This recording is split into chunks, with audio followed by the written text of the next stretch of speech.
CBI ঠিকমতো তদন্ত করেনি বলেই ফাঁসি হয়নি।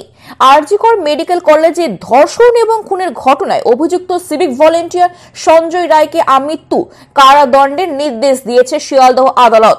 যদিও নিম্ন আদালতের এই রায় নিয়ে অসন্তোষ প্রকাশ করেছেন অভয়ার বাবা।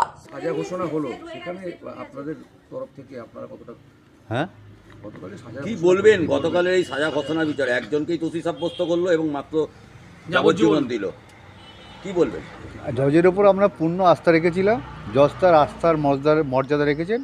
সিবিআই তার যে সঞ্জয়ের এগেনস্টে ঠিক মতন তথ্য প্রমাণ দিতে পারেনি বলেই তার যাবজ্জীবন হয়নি, মানে সাজা মৃত্যুদণ্ড হয়নি। এবং এই বিষয়টা নিয়ে মুখ্যমন্ত্রী দেখা গেল হাইকোর্টে যাবে বলেছে। সেটা আমরা পুরো কালকে রায়ের কপি হাতে পাবো এবং পড়বো, দেখে আমরাই সিদ্ধান্ত নেব। ওনাকে অত ব্যস্ত হয়ে এগিয়ে এসে কোনো কিছু করতে হবে মুখ্যমন্ত্রীকে, কারণ উনি এতদিন যা করেছেন আর যেন উনি না করেন। আমাদের কাছে এইটাই আমাদের অনুরোধ। কালকে তো উনি বলেছেন যে ওটা যদি রাজ্য সরকারের হাতে থাকতো তাহলে আগের তিনটে ওটা উনি অনেক কথা বলতে পারেন, উনিই তো সমস্ত তথ্য প্রমাণ লোপাট করেছেন। ওনার সিপি, ওনার এসিপি পেজেন্ট থেকে সমস্ত অন্যায়গুলো করেছে, উনি সেগুলো দেখতে পাচ্ছেন না প্রথম থেকে। আপনারা কি হাইকোর্টে মুভ করছেন এইটা নিয়ে, এই চ্যালেঞ্জ করে?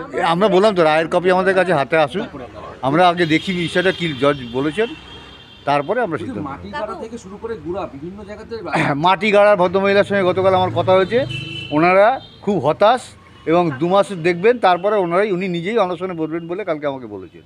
কেউ বলছেন যে একে ফাঁসি না দিয়ে একটা ভালো কাজ করেছে, সেটা হচ্ছে যদি ফাঁসি দিত তাহলে মানে আর তদন্ত আর সামনের দিকে এগোনো যেত না, কারণ ইনি যদি প্রাইম অ্যাকিউজড হয়ে থাকে। সেটা নয়, সেটা কি বলছেন, কি আইনের কি পরিভাষা আছে আমরা জানি না, তো আমরা এই ব্যাপারেও লয়ারের সঙ্গে কথা বলবো।